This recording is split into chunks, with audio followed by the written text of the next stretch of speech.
Koosta sugupuu, kui on teada, et perekonnas levib krooniline haigus retsessiivsena.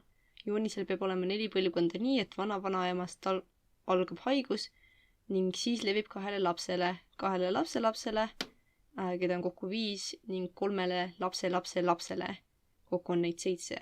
Lisa sugupuule ka genotüübid. Okei.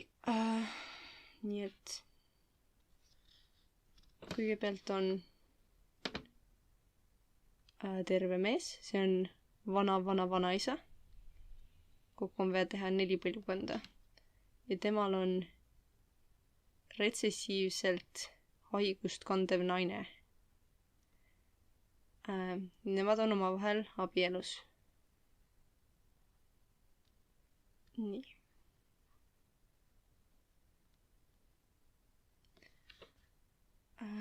Jah.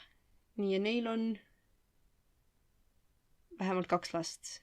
2 lapsel peab olema ka retsessiivselt see haigus. Teeme, et üks on mõlemad, teeme 2 last. Üks on AA ja teine on natuke siin pool, et oleks ruumi joonistada. Samuti väikse A-ga. Ehk siis mõlemal neil on retsessiivselt see haigus. Nii, ja nüüd meil on järgmine põlvkond, kus 2 lapselapsel, keda on kokku 5, on ka haigus. Teeme, et kummalgi neist on 1 laps, kellel on see haigus. Ehk siis tema on mingi terve kaasaga.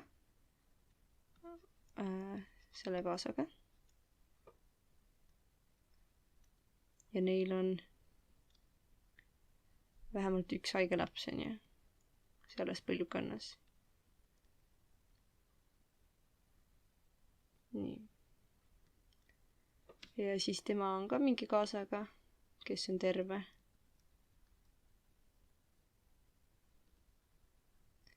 Ja neil on ka 1 laps, kellel on haigus. Või retsessiivselt see haigus.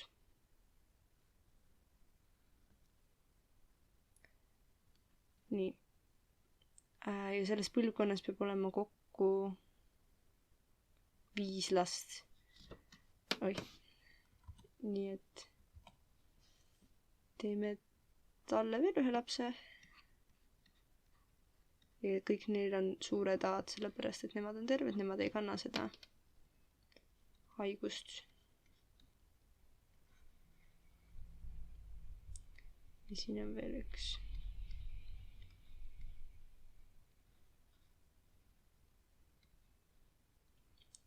Nii, nüüd meil on 1, 2, 3 põlvkonda. Esimeses põlvkonnas on ju vana-vanaemal on haigus. Teises on 2 tema lapsel haigus. 3. on 5 lapselast, 2, kellel on haigus. Nii, nüüd on viimane põlvkond, kus on 7 last, kellest 3 on haigus. Ehk siis 3 on haigus, teeme, et temal on mingi kaasa seal, kes jääb kaadrist välja pooleldi, kes on ka terve. Ja neil on, teeme, et neil on 2 last, kes on mõlemad haiged või haigusega, haiguse alleliga. Nii, 2 last. Tüdrukud. Ja temal on, teeme siis oma mingi terve kaasaga on 1 laps, kes on haige.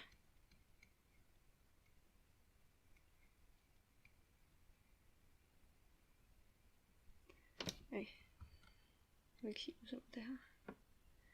Nii, ja siis on kokku on vaja sellest põlvkonnast 7 last, praegu mul on 3, nii et ma teen 2 neile juurde.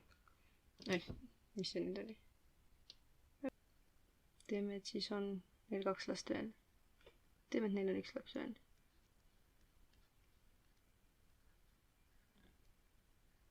Terve poiss, siis teeme, et näiteks temal on veel mingi kõrvalise isikuga laps, kes on terve, sest mõlemad vanemad on terved. nii. 7 last peab olema, nüüd on tegelikult 2 last. teeme isegi 3.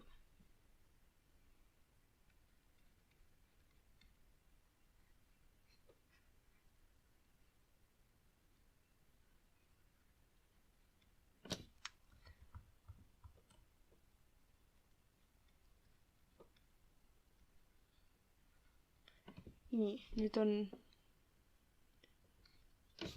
mis asja? 1, 2, 3, 4, 5, 6, 7. 4. põlvkonnas, 3. põlvkonnas on 1, 2, 3, 4, 5 last. Enne seda oli 2 last. Ja siis inimesed, kellel on haigus, on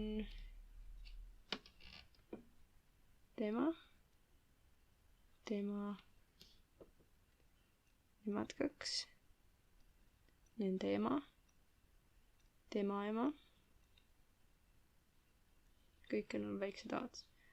Nii et jah, esimeses põlvkonnas 1, teises põlvkonnas 2, 3. põlvkonnas 2 ja viimases põlvkonnas, 4. põlvkonnas on 3